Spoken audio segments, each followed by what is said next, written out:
Yeah, it's a de-learning as I see it, because they're so used to doing things, and in many cases they are very successful at doing that. Yes. Yeah. So why would I need to change if I'm doing things well and everything is going fine? And even if I believe that something might be different, it demands for me to be very convinced that it will have a very big impact on the business, and I should do something right now and not like postpone it. I guess that it's hard. So we're talking like we started talking about be like vegan options. So I guess that there are many other things growing from the COVID crisis. So how do you see this crisis impacting these organizations and companies?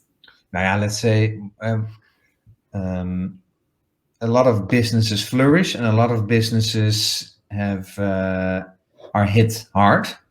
So, for example, out of home, so all restaurants and all that time, of course, there's no business there. And that's a problem. So you see shifts in what is the new business model for restaurants, for delivery.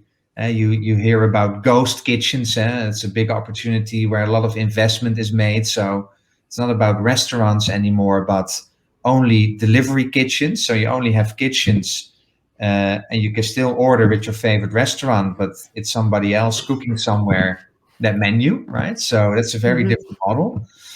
So that's at the one hand for out of home and the horeca restaurant business. At the same time, it also accelerated the convenience in home. And now that we would like to, yeah, because we need to spend more time in the house, you want to make a nice time in the house. So there's a drive to convenience, luxury products in home, more premium products, and D2C, so direct to consumer e-commerce models of delivering it at home, sometimes in a personalized manner. So you can personalize your offering on a convenience level. Then we also have personalized nutrition with the whole idea of immunity, which is, of course, becoming a bigger topic. So, how can we create products that help boost immunity? But you are a different person than I am from a biological perspective, right? So, how Mhm. can we personalize that? So, a lot of big changes happening in the sense of the restaurant business and that delivery model, and how can we make money in the future there, about immunity and how can food help us support the immune system, and the whole idea around convenience, e-commerce. All these three things are accelerating at the same time. So if you see so many new opportunities, do you feel that organizations are moving faster, or are they still really cautious and afraid? um, well, I think that there it starts with the consciousness. I think this consciousness is well landed, I would say, because these people are also living in this world, right? If you work at a food company, you also live in. So if you look around and you see the news, I think that awareness is really there. So it's not so much about the what, but how do we execute then? And that's the problem, like we discussed, because basically, if you want to dive into new opportunity spaces, you're not organized to deliver on that. Eh? There is not Yeah. a personalized nutrition division that is working on e-commerce models. It's not there. Sometimes Right. fairly small, but yeah, if this is the next new big thing, you cannot do it with 5 people part time, right? This is Yeah. I totally understand. I think that what people are like, you don't need to tell them stories about change and what uh, might happen to your industry right now, because they see it and they feel it like in visceral, like, yeah, and they know it.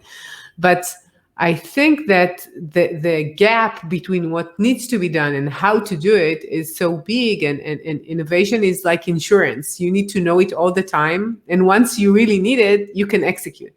But correct. to execute when it's really needed and when it's about like very, very more urgent, I would say, it's much, much harder to do it. Correct. Yeah. Yeah. So if you add there's a tendency, of course, that we call scaling up, right? So it's around scaling up new types of propositions.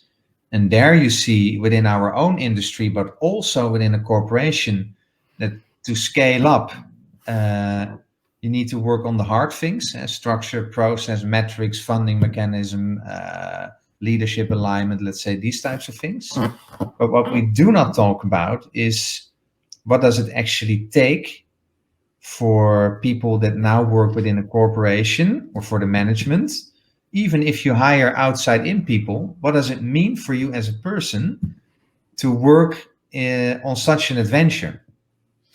Basically, that means a lot for the person that drives it, because what happens is you create a different power structure, and suddenly the people that never had spoken to the CEO or the vice presidents, now suddenly every 2 weeks you talk with these people about the progress that you make around a certain new product.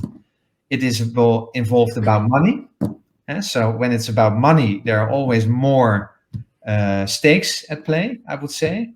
And it's about, so there are a lot of changes that you basically create, but that we're not always talking about. But if you don't manage these changes, the different power that would happen, different relationships that you create, to deal with money at the same time, to make it big, that demands a lot from the team, and for the team as human beings, in the end. And I think that's very important.